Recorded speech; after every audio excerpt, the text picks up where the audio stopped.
e óbvio, amanhã começa a campanha e o assunto é eleição.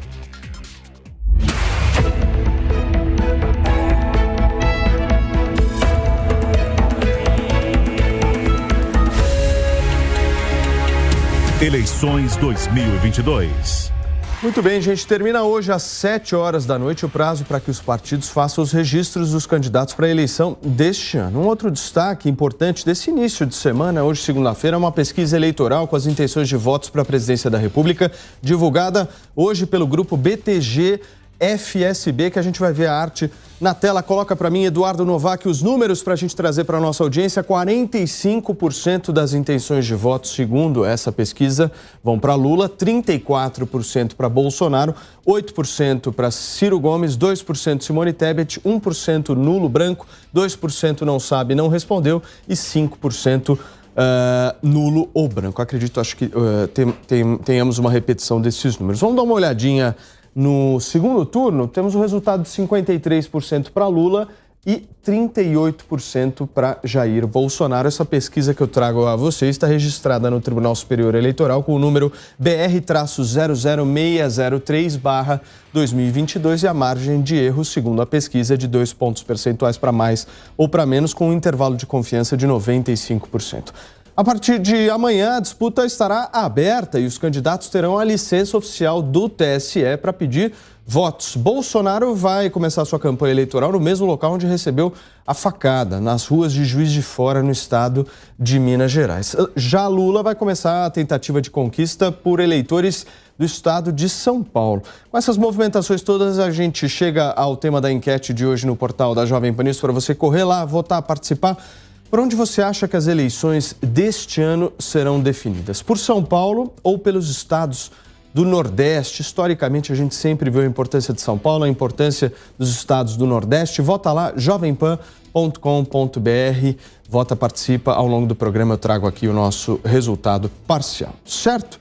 Deixa eu dar o meu boa tarde aqui ao nosso time, ao Rodrigo Constantino. Hoje temos de volta Fábio Piperno, Cris Grêmio já conectada por aqui, o nosso Jorge Serrão. Piperno, você não sabe o que foi esse programa na sexta-feira, querido. Você não faz ideia do que foi esse programa. Eu estou muito curioso para a gente começar a nossa conversa aqui, Consta, para saber se a sua voz está com mais vigor hoje, já que o Piperno está aqui.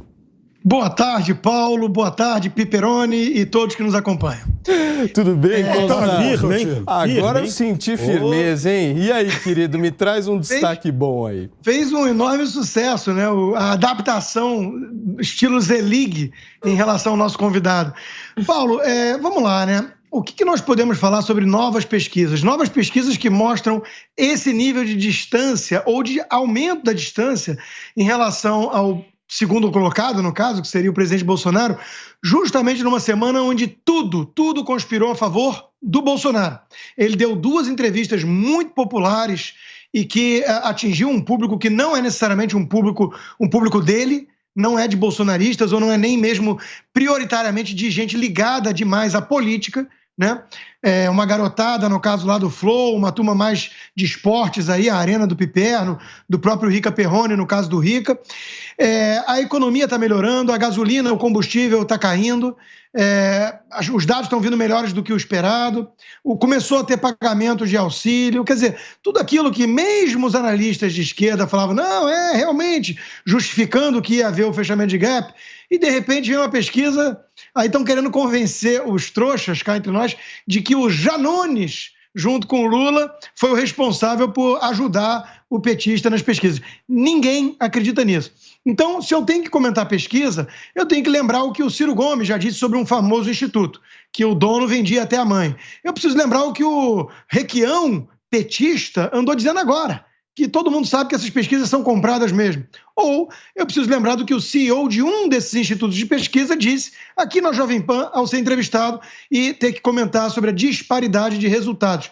A gente sabe que tem cliente que compra pesquisa e a gente sabe que tem cliente que compra resultados. Ou seja, meu ponto é, ninguém acredita no favoritismo do Lula e o body language, a postura dos principais petistas e influenciadores petistas denota desespero. Não vou nem dizer nervosismo, desespero. Os mesmos influenciadores aí já estão espalhando que acendeu luz vermelha nos headquarters do PT, está todo mundo tenso, todo mundo preocupado. Ou seja, essas pesquisas são para inglês ver. Serrão, além desses eventos que eu trouxe aqui, tanto do Lula quanto do Bolsonaro, amanhã tem posse do Alexandre de Moraes à frente do Tribunal Superior Eleitoral e estão confirmados tanto Bolsonaro quanto Lula. Como é que vai ser esse encontro?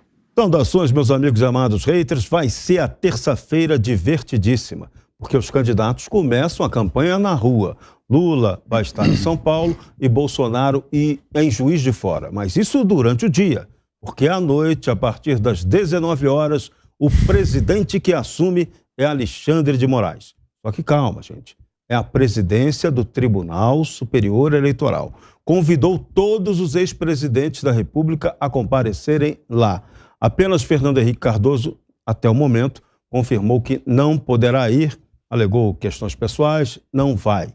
Agora, Lula prometeu aparecer por lá, Jair Bolsonaro também. Só que como presidente da República, pode ser, dependendo do cerimonial, que Jair Bolsonaro tenha direito à fala. E aí, como é que vai ficar se o Bolsonaro puder falar e o Lula não? Ou vão dar uma fala para Lula extracerimonial para tentar equilibrar uma disputa que não deveria ser uma disputa por voto dentro do próprio Tribunal Superior Eleitoral num dia de festa, num dia de posse. Então vai ser uma noite interessantíssima. Amanhã também a gente vai saber quem efetivamente vai vir nessa disputa ao Palácio do Planalto. Até agora, polarização. Só Bolsonaro e Lula estão mostrando viabilidade para a disputa, com possibilidade disso encerrar no primeiro turno até, porque algumas pesquisas dizem isso, outras dizem o contrário. Então, estamos também entrando nessa guerra de pesquisas. Quarta-feira, promete sair aí a maior pesquisa Datafolha, que diz que vai ouvir 6.500 pessoas. Então, vamos esperar para ver, porque o cenário vai ser muito interessante. Agora, o primeiro confronto Lula e Bolsonaro no próprio Tribunal Superior Eleitoral vai gerar aquela grande pergunta. O TSE, com Alexandre de Moraes, vai pegar mais leve, vai jogar mais calmo, vai dar uma apagada nessa crise ou vai aproveitar a queda na gasolina para jogar mais fogo no incêndio político? Eis a questão. Piperno, no último final de semana, o presidente da República deu uma entrevista ao jornalista Rica Perrone e ele lembrou de você. Eu queria uma repercussão sua aqui no 3 em 1. Boa tarde, Paulo. Boa tarde aos colegas, a nossa audiência. Devia estar meio sem assunto, né? Então, tá lá, pus até em rede social, no Instagram, no Twitter, para quem quiser ver, mas eu acho que estava sem assunto em relação a isso. Foi um escorregão, mas isso também é compreensível. O período eleitoral é sempre muito tenso. Às vezes a gente daqui também se excede, fala coisas que depois reflete, fala, puxa vida, isso serve para todo mundo, para analistas e para candidatos e tal. Mas eu queria... Então, passou. Eu queria chamar a atenção para essa pesquisa, né? E estava até com saudade do Constantino, porque o Constantino me dá bons argumentos depois. É sempre muito bom esse embate. E o Constantino lembra a questão do Janones. De fato, veja, o Janones era um pré-candidato com 2%. Se miraculosamente todos os eleitores do Janones migrassem para o Lula, mesmo assim não ia fazer talvez tanta diferença. A questão é que o Janones, que é um deputado aí de quinto escalão, enfim, de pouca repercussão, o Janones, ele nas redes sociais, ele consegue ser uma figura maior do que a atuação política dele sugere. Então, o Janones é evidente que vai se tornando um ótimo conselheiro para a campanha do presidente Lula em relação a isso.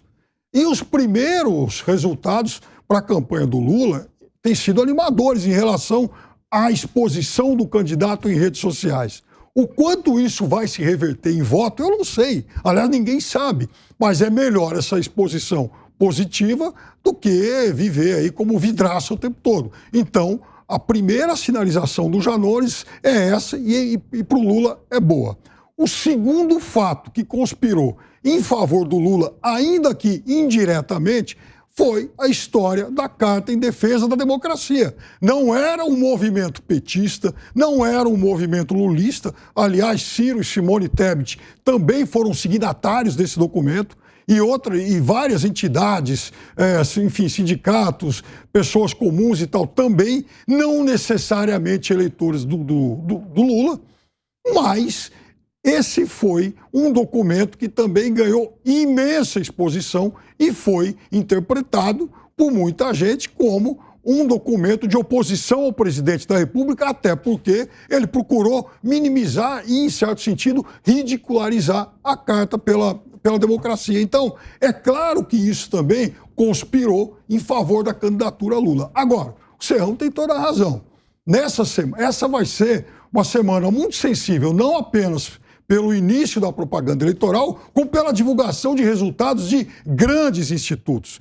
E a gente aqui pode criticar esse ou aquele número. Aliás, essa pesquisa de hoje, na simulação de segundo turno, votos válidos, o placar é de 58,2 para o Lula, 41,8 Bolsonaro, transformando o segundo turno em votos válidos. Mas os políticos recebem isso atentamente e os políticos, eles acabam, de certa forma, explicitando o que o entorno do candidato sente. Não é à toa que vários políticos do Centrão e de partidos ligados ao Centrão colocaram o pé no freio. Vão aguardar um pouco mais para definir apoios.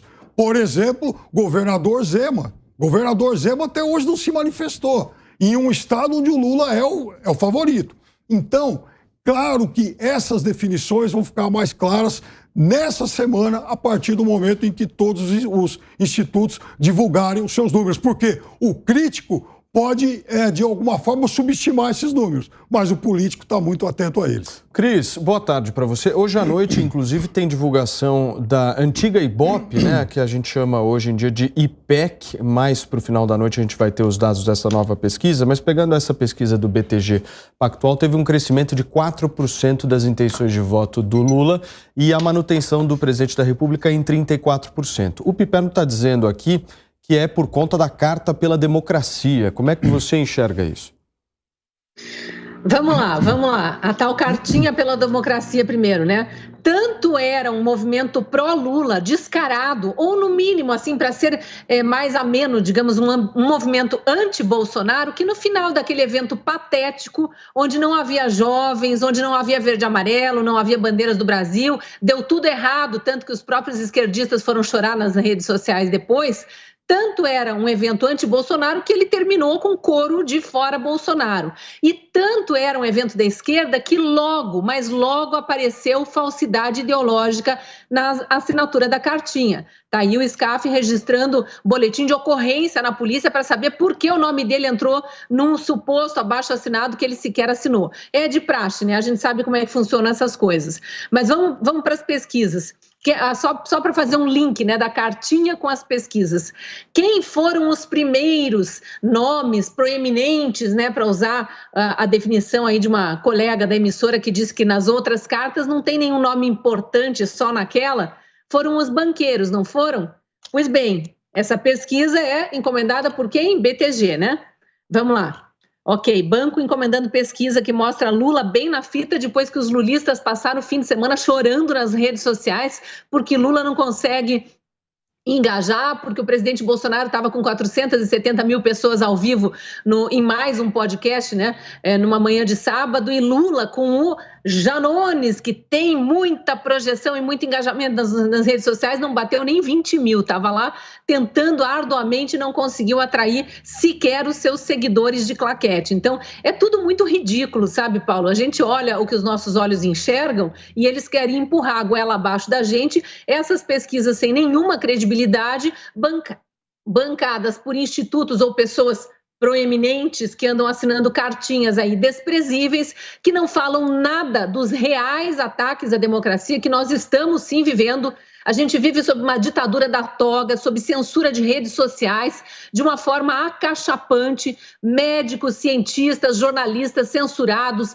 alguns desmonetizados, alguns presos por inquéritos ilegais, e aquela cartinha pró-democracia não falava nada disso, é tudo muito ridículo mesmo, pensam que a gente não consegue enxergar a realidade. E aí, só para finalizar esse meu comentário, reforçando o que o Rodrigo Constantino disse aí, no dia em que a gente discutia isso, acho que foi na sexta-feira, uma outra pesquisa, mas esse mesmo tema, eu mencionei a história do ex-governador aqui do Paraná e ex-senador Roberto Requião, que agora está no PT, concorrendo de novo ao governo do Paraná, mas pelo PT, apoiando o Lula, ter dito numa entrevista para um site aqui do interior do Paraná que pesquisas são compradas, que não pode levar a sério essas pesquisas, que qualquer um que esteja há algum tempo na política sabe muito bem como é que funcionam. Eu coloquei no meu Twitter, lá no mesmo post que eu faço a divulgação do 3 em 1, essa entrevista do Requião, o link também no local para acessar a entrevista completa, que está no canal do YouTube que se chama TV Requião. E falei também, isso mesmo que o Rodrigo lembrou aí, que cerca de 2 semanas atrás, quando eu ainda estava no Jornal da Manhã, e eu fui aqui nas minhas anotações e encontrei, foi no dia 1º de agosto, o Jornal da Manhã, primeira edição, em entrevista com o CEO da Genial Quest, Felipe Nunes, era o nome que eu não lembrava antes, Felipe Nunes, ele falou com todas as letras exatamente assim. Por que há diferenças entre os institutos de pesquisa? Porque há clientes que compram pesquisas e outros que compram resultados. Também divulguei no meu Twitter, quem tiver curiosidade de encontrar essa entrevista, está lá. Muito bem. Ô Consta, antes de passar a palavra para vocês, eu havia dito aqui no início do nosso programa que a campanha de Lula iria começar justamente numa fábrica aqui em São Paulo. E a gente tem informação aqui que saiu há pouquíssimo tempo que esse evento de estreia da campanha de Lula foi cancelado a pedido da Polícia Federal por questões de segurança, Constantino. E aí? E aí que a gente sabe que nessa campanha aí vai ser um fator mesmo preponderante, a preocupação com a segurança, principalmente do Jair Bolsonaro, que já disse que vai para o mesmo lugar em Juiz de Fora onde aconteceu lá o atentado contra a sua vida. Então, todo cuidado é pouco, a segurança dos candidatos precisa ser garantida, obviamente, para proteger a própria democracia, Apesar do que Lula, numa democracia séria, jamais seria candidato por motivos óbvios, e nós temos esse ativismo jurídico aí patético, que é a cartinha dos lulistas, que alguns jornalistas, militantes, fingem que não era uma cartinha lulista, tentou ignorar. Agora, o que eu quero chamar a atenção, primeiro, vamos lá, o presidente andou dando uma alfinetada aí no nosso colega, e aí gera essa repercussão, o presidente fala do jornalista de uma maneira indelicada, sei lá o quê. Bom, eu quero lembrar que na frente do colega Piperno mesmo, porque ele foi cobrado disso aqui algumas vezes e teve a oportunidade, inclusive, de se desculpar, de fazer algum tipo de reflexão, meia-culpa. Ele já disse que o presidente, num programa da Jovem Pan, que o presidente Jair Bolsonaro não era um ser humano. E eu lembrei disso porque o Chico Sá, que é um ícone aí dessa esquerda radical também, ele andou dizendo que quem vota em Bolsonaro, ele estendeu para 58 milhões de pessoas, quem vota em Jair Bolsonaro não é gente. E aí o presidente respondeu com troça, que é o que ele tem feito. Ele está num momento de muito bom humor. Não dá para negar isso, nem o Piperno vai negar. Ele está fazendo troça de todo mundo, do Bruno Gagliasso, da Anitta e companhia. Então ele respondeu assim, é verdade, meus apoiadores são Power Rangers. E colocou uma foto do lado lá de umas pessoas fantasiadas de Power Ranger, E outra coisa que eu chamo a atenção sobre isso é que nós temos uma audiência qualificada. O presidente da República acompanha, eventualmente, o nosso programa, e o ministro Paulo Guedes também, porque eu sei que esse me mandou mensagem quando na última semana discutíamos ligadas à agenda econômica. Ele disse que tinham tirado ele do texto, aquela história lá com a França. E, por fim, quero falar do grau de desespero dessa oposição. Hoje, na Folha de São Paulo, tem uma coluna do especialista em mercado, em economia, business, dizendo que o mercado queria mais desemprego. Ele falou, é uma coisa feia de dizer, mas precisa ser dita, porque mais emprego, a economia melhora, o PIB, a prévia do PIB saiu maior do que o esperado, tudo. Isso tudo leva a uma projeção de aumento de juros. E o mercado não quer juros. Então, é a turma do quanto pior, melhor. Não quer saber do Brasil mesmo, de mais emprego, de mais renda. Eles querem o que é melhor para o bolso. E não fala ninguém em nome do tal mercado.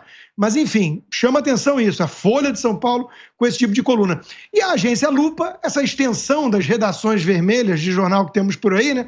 A agência Lupa dizendo que o Brasil tem uma inflação maior do que a Argentina, comparando a inflação anual do Brasil com a inflação de um único mês da Argentina. E os caras nem ruborizam a espalhar fake news dessa forma. Agência de checagem, né? Então, de novo, bateu o desespero, a turma está apavorada, está em pânico, está mentindo como se não houvesse amanhã. A gente viu no caso escandaloso, né, do presidente almoçou com Guilherme de Pádua, todo mundo imaginando o presidente, a primeira-dama e o casal num restaurante.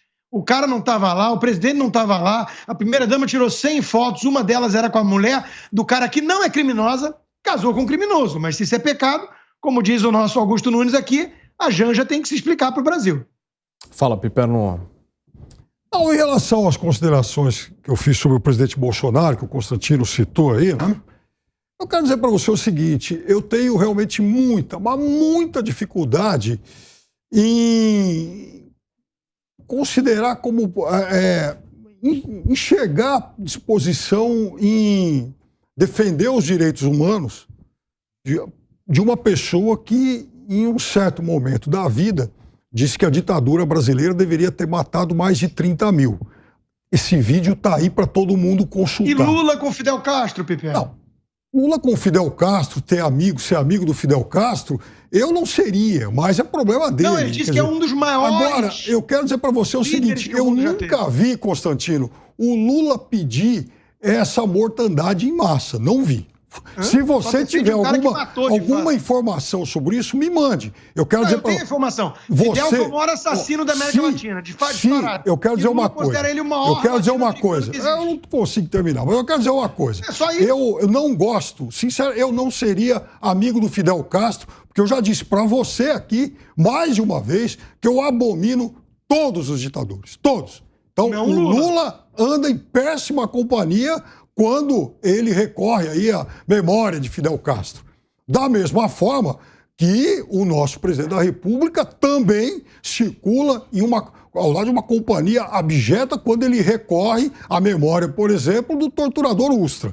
Então, eu acho péssimo isso dos dois lados. Agora, eu confesso para você o seguinte, eu nunca ouvi um político brasileiro dizer que a ditadura deveria ter matado mais 30 mil, como está gravado. Então, essa é uma mancha com a qual eu não consigo, de fato, conviver muito bem, porque eu acho que é algo muito negativo. Fora que, em passado bem mais recente, ele também tem condenações aí por agressões verbais aí, a deputada Maria do Rosário, a jornalista Patrícia Campos Melo. Então, confesso para você que eu não concordo com as opiniões dele a respeito de muitas outras pessoas, porque eu acho que nessa questão dos direitos humanos ele tem um déficit muito grande. Quanto ao resto, eu vou responder. Muito bem. Serrão, uma movimentação que chamou a atenção aí justamente hoje, o último dia possível dessas retiradas ou inserções aí de novas candidaturas, o PROS, que tinha a pré-candidatura de Pablo Marçal, oficialmente agora desistiu da candidatura e decidiu apoiar Lula. O que muda? Olha, isso não muda muita coisa. Todo ano o PROS escolhe alguém para apoiar e geralmente é ligado ao PSDB. Só que dessa vez o PSDB está ali junto com o PT, mas na verdade o velho PSDB, que o vice de Lula é Geraldo Alckmin. Na eleição passada o PROS fechou apoio ao Alckmin, nessa eleição agora também fecha apoio ao PT. Repete. É a mesma coisa, isso não altera em nada, o partido é absolutamente inexpressivo nesse sentido. São 33 partidos políticos no Brasil. Essa campanha, ela tinha que suscitar um debate sobre essa realidade. Com 33 partidos políticos, é possível haver governabilidade no presidencialismo de coalizão que sempre acaba em colisão? E quando você ainda tem um protagonismo do poder judiciário sobre o legislativo? Então, esse é o grande impasse brasileiro. Esse era o tema que tinha que estar tratando seriamente nessa eleição. É o tema de como vamos recuperar o equilíbrio institucional no próximo mandato. Porque do jeito que está, ganhe Bolsonaro novamente, ganhe Lula, esse presidente que vai entrar corre sério risco de não ter capacidade de governar, a não ser que ele apele para instrumentos como Lula utilizou no passado, nos tempos do mensalão. Então, essa discussão política é necessária. O Brasil tem tudo para decolar forte dessa vez no campo econômico. As oportunidades mundiais estão aparecendo e nós, na campanha, estamos discutindo aí quem bate boca com o quê? Fake news. Não estamos discutindo o projeto de nação, que Brasil nós queremos e precisamos. Está faltando isso. É isso que a gente espera que os candidatos, quando comecem os programas eleitorais, a propaganda eleitoral, os debates, que eles vão aparecer ou não nos debates, discutam coisa séria, que até agora só factoide. E a população brasileira está de saco cheio disso. A gente quer solução para a melhora econômica. A economia está melhorando e vamos jogar a oportunidade fora, porque não conseguimos ter uma governabilidade séria pela incapacidade de diálogo da incompetente classe política? É isso, vamos discutir. Ô Cris, teve uma polêmica também no final de semana em relação ao PT, uma acusação, inclusive, que o PT sofreu nesse final de semana. Eu queria uma avaliação sua sobre fechamento de igrejas e perseguição a evangélicos. A presidente do PT até rebateu essa acusação, mas como é que você viu tudo isso?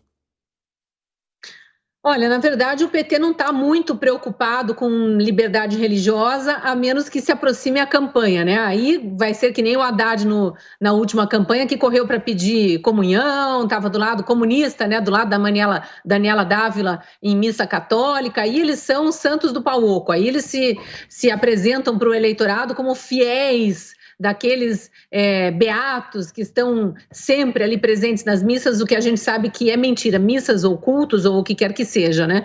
Teve tentativa de vincular o ex-presidente Lula a algo religioso e tentar colocar o ex-presidente Bolsonaro ao lado de assassino, como a gente viu aí o Rodrigo bem relembrar, né? E depois o condenado por assassinato que já cumpriu pena e está solta, esse não pode mais ser chamado de condenado, porque ele já cumpriu pena efetivamente, a lei brasileira permite, né, progressão da pena, e ele está nas ruas de forma legal, não através de manobras. Não estou querendo defender nenhum assassino aqui, mas só para mostrar como é que o judiciário funciona e como é que as nossas leis funcionam ou deveriam funcionar.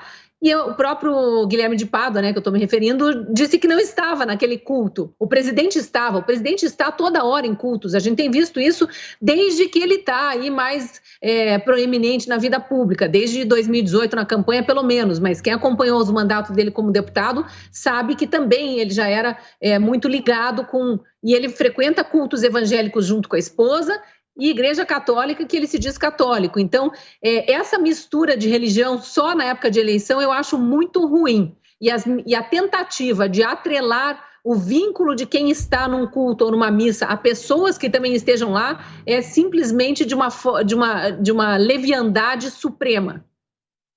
Perfeito. Piperno, quer comentar sobre isso? Eu deixei escapar um detalhe. No começo, a Cristina... E, aliás, ela chamou atenção para isso na quinta-feira, o último dia em que eu estive aqui, quando ela publicou nas suas redes, como ela lembrou agora, um vídeo do Requião atacando pesquisa e tudo mais. Eu respeito muito a biografia do candidato Roberto Requião, 3 vezes governador do Paraná, um combativo PMDBista que agora, mais recentemente, se filiou ao PT. Mas veja, é também aliás, eu me lembro dele falando, por exemplo, Cristina, dos concessionários de pedágios aí no Paraná, que ele chamava de os quadrilheiros e tal, e ameaçava romper contratos. Enfim, tinha um pouquinho de bravata nisso, mas eu sempre achei o Requião uma figura respeitável. E agora eu entendo essa crítica que ele faz aos institutos de pesquisa, porque ele vive uma situação desfavorável, segundo esses mesmos levantamentos. Tenta mais uma vez a sua eleição, mas agora o cenário é extremamente complicado para ele, como é o caso do Ciro Gomes, e todo mundo sabe o que eu penso sobre o Ciro. Da mesma forma que eu nunca fiz segredo para ninguém aqui, e estou falando isso para você, porque você não estava conosco todos os dias, eu tinha muita simpatia pelo governador Brizola, mas o Brizola já na parte final da carreira dele era um político que tinha perdido expressão, E sempre que era candidato em situações muito adversas na última fase política dele, também tecia duras críticas aos institutos que geralmente acabavam acertando para azar dele. Então, pesquisa eleitoral, quando a gente olha para os grandes institutos, e aí eu não estou falando também de todos, mas aqueles tradicionais que estão aí há décadas e tal, e se não acertassem, na imensa maioria das vezes, não estariam mais, porque afinal de contas, a crise reputacional já os teria, né, alijado desse concorrido mercado. Mas esses institutos, na maioria das vezes, esses grandes institutos acabam acertando. Fala, Constantino. Fake. Mas o que esperar de alguém que respeita tanto o Requião, né? E o Datafolha? Só falta colocar na lista o Renan Calheiros. Agora, vamos lá. Em relação a essa discussão que está sendo muito atual aí e importante sobre questão de igreja, de cristão, né? Eu quero lembrar algumas que, primeiro, aquilo que a Cris já trouxe. A esquerda radical lembra de religião de 4 em 4 anos. É o Haddad com a Manuela Dávila na missa, agora foi o Ciro Gomes numa cena patética, empunhando ali objetos sagrados numa igreja, né? Uma coisa realmente, uma fanfarronice. E logo depois ele fala, tem que ter o Estado controlador, sim, esse moralismo, essas coisas, né, que não prestam. Então, é isso aí a esquerda, né? 2 horas o tempo todo. E vamos lembrar o seguinte, por que isso? Porque o socialismo, ele é antagônico ao cristianismo. É uma religião secular, é uma religião política. Tem escatologia, tem livro sagrado, tem profecia, tem vida, paraíso, só que terrestre, em vez de depois da morte. Então é uma substituição, é uma tentativa de usurpar a escatologia toda cristã. E é por isso que eles sempre foram antagônicos, é por isso que a esquerda, no fundo, odeia a religião, as tradições cristãs, acima de tudo, porque elas, sendo fortalecidas, impedem o socialismo na prática. Essa que é a verdade. O Lula confessou naquele Entre Atos que o exemplo lá do Solidariedade era muito importante para a esquerda brasileira apreender, que era importante ocupar, aparelhar e cooptar a igreja, que sem o apoio da igreja o socialismo não ia vingar. E o Lula apoia, por sua vez, o regime da Nicarágua, do Daniel Ortega, seu companheiro ditador, né? Outro dia ele comparou com a Merkel, qual o problema de ficar tanto tempo no poder, e agora a Nicarágua está perseguindo católicos. Agora tem líder católico preso por ser dissidente crítico do Daniel Ortega. Estão apelando ao Papa, só que esse Papa aí, infelizmente, não é o João Paulo II. Né? Ele é mais, digamos assim, negligente com essa turma toda comunista aí, né? Ele é muito mais cordato com essa turma. Então, eles estão desesperados lá na Nicarágua porque estão sendo perseguidos.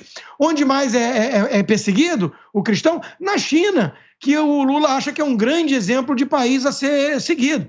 Então não há nenhum problema, só que eles estão nervosos porque eles viram que isso atinge eleitor. Não há nenhum problema em dizer o óbvio. A esquerda radical brasileira, ela odeia o verdadeiro cristianismo. Pediu, Piperno? Pedi. Isso é mais uma falácia, né? A esquerda brasileira, parte dela, inclusive, uma parte importante dela, sempre esteve do lado também de parcela considerável, substancial da Igreja Católica. Aliás, não vamos esquecer as encíclicas aí de João 23, Constantino, João 23, Papa Paulo VI, né? Que, inclusive, Papa Paulo VI, que teve aí todo o seu período de comando, né, da Igreja Católica, num período em que a teologia da libertação vicejou pela América Latina toda, né? Então a gente tinha lá grandes religiosos aqui na América Latina, também na Europa, todos adeptos aí dessa outra forma de encarar o mundo, né? E todos eles fazendo parte da igreja. Então, você pode contestar, e eu confesso para você a libertação foi tudo excomungado. Que eu nem concordo. Então, aí que está o negócio, né? Veio depois, o Bento XVI excomungou lá um monte de gente. Então, é isso que usavam. Vamos excomungar a esquerda. Dom Paulo Evaristo Arnes, como é que eu vou atacar a figura de Dom Paulo Evaristo Arnes? Uma figura admirável, Dom Helder Câmara. E veja, do outro lado, Dom Eugênio Salles, de pensamento mais conservador lá do Rio de Janeiro, agora conviveram, tiveram conflitos internos, mas dizer que a esquerda não fazia parte disso, abominava, não tinha relação com a igreja, aí não, né, Constantino? É forçar a amizade e aparelhar. Você não Ele confessa que tem que aparelhar. A CNBB é isso. Conferência Nacional dos Bispos Bolivarianos.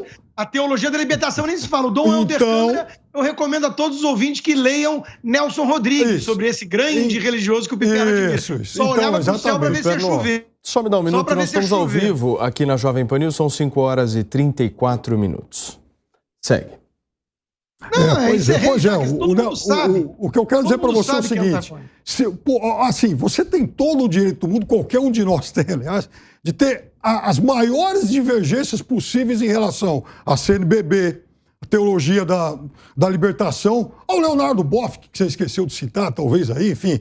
Mas o fato é que não dá para ignorar que isso era uma parcela grande da igreja alinhada aos movimentos de esquerda e que, portanto, a esquerda não rechaçava a igreja. A esquerda convivia, a esquerda fazia parte desses movimentos. E olha, estou citando Dom Helder Câmara, que você não gosta, estou citando Dom Paulo Evaristo Arnes, entre então, muitos outros. Então o comunismo não é mais ateu, é isso? Muito bem. Não, e boa parte desse conflito que estamos vendo agora, ele está acontecendo exatamente por isso. Porque uma parte expressiva dessa esquerda fez ataques burros aos evangélicos e ignoraram que o evangélico é uma base forte do Jair Bolsonaro. Tanto que ele definiu como estratégia, e sua mulher Michele está fazendo isso, a tentativa de reconquistar, consolidar o voto feminino evangélico. Então, essa briga agora entre a esquerda que esteve na Igreja Católica e os evangélicos também é um mote dessa campanha eleitoral. Só que, como muito bem lembrou a Cristina, esse tipo de discussão religiosa não cabe no debate político. Isso é perda de tempo, isso é desrespeito à religiosidade, ao direito à liberdade, pelo qual a gente tanto preza. Quem preza pela liberdade aceita que o outro tenha a religião que quiser, tenha o pensamento político que quiser. Só não pode falar besteira, falar mentira e nem encher o nosso saco. Esse que é o princípio fundamental. Agora, sobre o Papa Francisco, antes da nossa eleição aí, antes de mudar o presidente do Brasil, pode ser que ocorra uma mudança de Papa. Ele está sinalizando que ele pode antecipar a aposentadoria em função de problemas de saúde. Isso pode acontecer a qualquer momento. Ô Cris, eu queria voltar um pouquinho contigo nessa questão do evento de amanhã da posse de Alexandre de Moraes lá no Tribunal Superior Eleitoral, porque são várias as informações e a gente vai ter um evento recheado aí de políticos e principalmente dos dois primeiros colocados nas pesquisas, tanto Lula quanto Bolsonaro. Eu queria entender um pouco de você, o que você espera desse evento e desse encontro. O presidente Jair Bolsonaro com Lula, com Alexandre de Moraes, como é que você vê isso? É mais um capítulo daquela história de tensão entre o presidente da República e o Tribunal Superior Eleitoral, que na semana passada as coisas parecem ter se amenizado um pouco. O Bolsonaro até deu uma camiseta do Corinthians para o Alexandre de Moraes, foi recebido por ele no Palácio...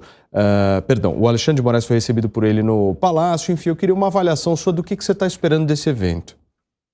Uma formalidade, né, Paulo? Vai ser uma mera formalidade. Eu não duvido que tenha mais um tapinha do presidente Bolsonaro lá no ombro do Alexandre de Moraes, aquele sorrisinho constrangido de menino que fez bobagem, colocando rabinho entre as pernas, porque a gente sabe que a animosidade não vem só do executivo para o judiciário, ela especialmente vem do judiciário para o executivo, muitas vezes estimulado pelo legislativo. Vamos lembrar o discurso de posse de Luiz Fux, quando ele assumiu a presidência, dizendo que o judiciário estava sendo usado por parlamentares, que isso ia acabar na gestão dele, porque não se podia permitir o ativismo jurídico na política, assim como ele também dizia que não podia haver o ativismo judicial, né?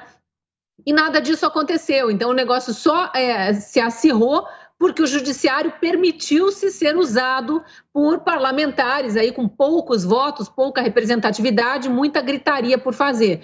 E ficou esses anos todos aí dando voz a esses parlamentares, dando prazinho de 2 dias, de 1 dia, de 5 dias para o presidente explicar por que ele foi presidente, conforme manda a Constituição, por que ele determinou tal e tal coisa, conforme manda a Constituição. Então, enfim, uma desmoralização total por parte da população população, fora esses militantes que batem palma aí e dizem que é pela democracia que eles assinam cartinhas e fazem eventos, quando na verdade sequer mencionam esses ataques à democracia que partem de dentro do judiciário.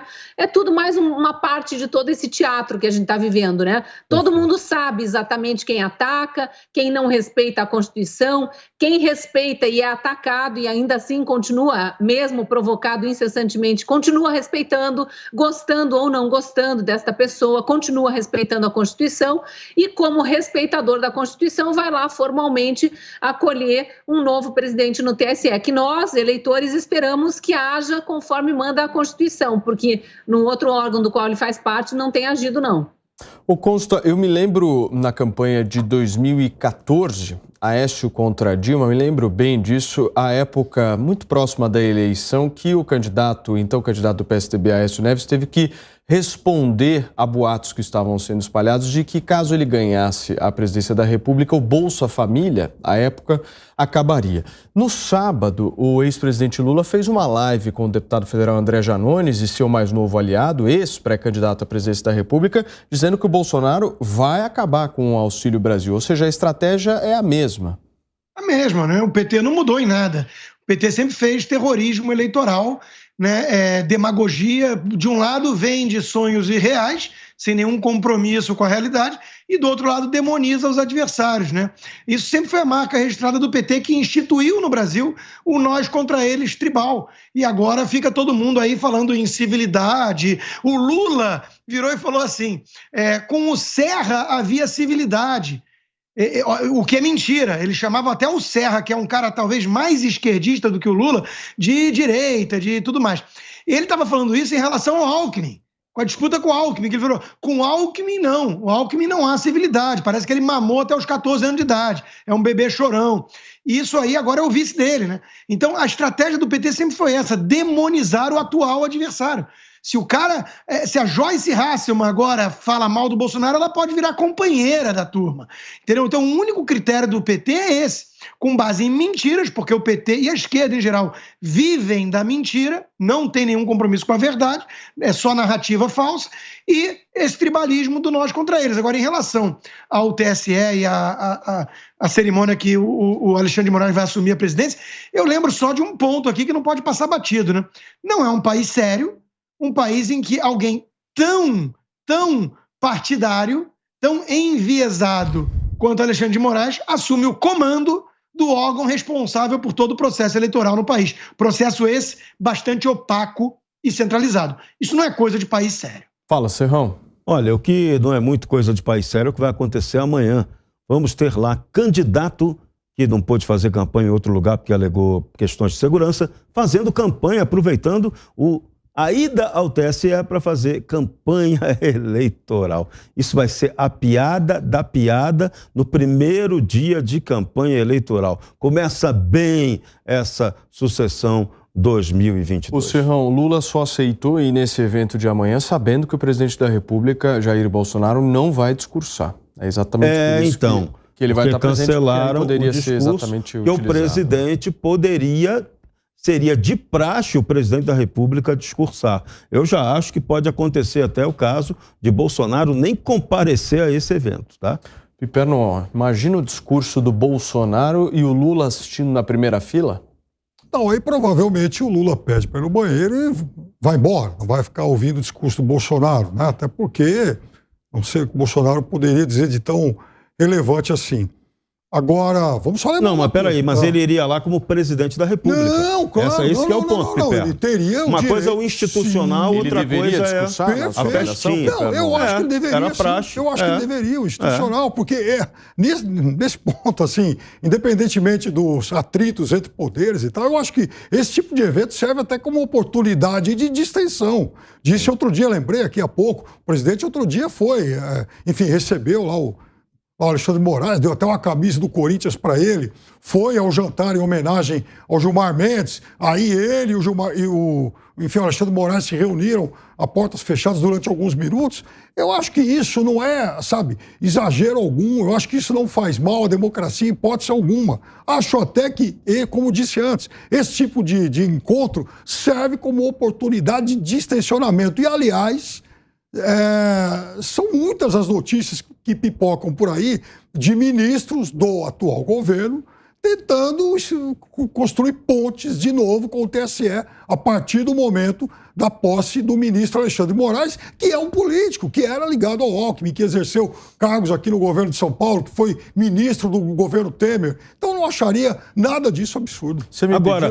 Agora, o Bolsonaro não discursar por ser uma concessão que está se fazendo, o TSE fazer uma concessão ao candidato do PT, se for isso, é o absurdo do absurdo. O presidente da República poderia reivindicar, sim, o seu direito de falar. Ele é presidente da República. Ele não é o chefe da casa da mãe Joana. Então, tem algo... Fica tudo algo errado. Essa institucionalidade brasileira, ela foi realmente corrompida pela ação da politicagem, pela interferência direta do crime institucionalizado. Isso é péssimo. É isso que o cidadão tem que jogar pesado. 7 de setembro está aí, vamos protestar contra isso. Não dá para aceitar mais esse tipo de coisa. O Brasil não pode ser governado por essa politicagem e por esse crime institucionalizado. Assim agora, o cerimonial do Tribunal Superior Eleitoral não confirma discurso do presidente da República. Só passando justamente essa informação até agora, né? O evento é só amanhã, então muita coisa pode acontecer. Cris. Eu queria fazer essa mesma observação que o Serrão fez, acho importante ainda que a gente não tenha essa confirmação. Primeiro, se tradicionalmente em posses de novos presidentes do TSE, o presidente da República, que é o presidente da República, gostando ou não, eleito pela maioria dos eleitores, escolhido, representa os 220 milhões de brasileiros, fala. Se fala e não vai falar, por que não vai falar? Se foi por pedido de um candidato, e detalhe, deste candidato, que sai do presídio para concorrer à presidência da República nas condições que todos nós sabemos, eu acho realmente um ato extremamente antidemocrático. Eu tenho aqui mais uma informação. Apenas 4 falas atualmente, são 5 horas e 46 minutos da tarde desta segunda-feira, tudo pode mudar, estão previstas para amanhã.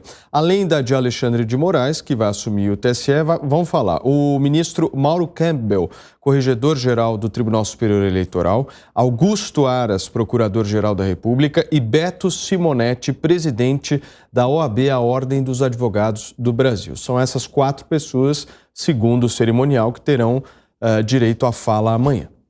É estranho. Então o presidente da República é um lixo.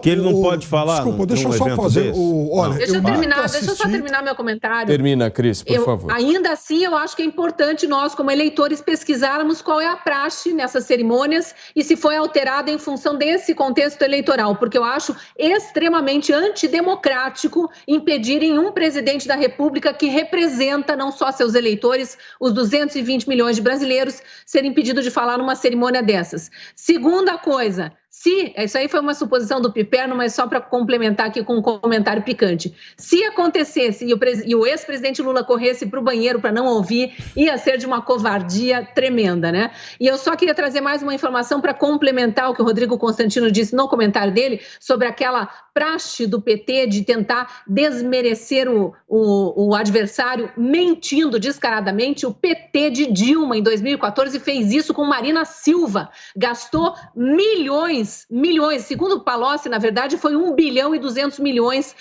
a quantia que tinha disponível para a campanha da ex-presidente Dilma. Mas eles gastaram milhões com um marqueteiro carésimo para fazer uma cenografia ali linda dos pobres na mesa e a comida sumindo. Quem não lembra disso? E esse é um dos motivos, aliás, de Marina Silva não ter aceitado o serviço de Haddad agora. A rusga continua até hoje. Foi apenas uma das mentiras contadas pelo PT para tentar desmerecer adversários. Agora, se o presidente da República falar, me corrijam se eu estiver errado, teriam que falar também Luiz Fux e Rodrigo Pacheco. Olha, Paulo, eu nunca assisti posse de ministro do TSE. Confesso aqui que essa será a primeira vez. Mas eu assisti as 2 últimas, aliás, de presidentes do STF. No STF, o presidente da República não fala. Pelo menos não falou nas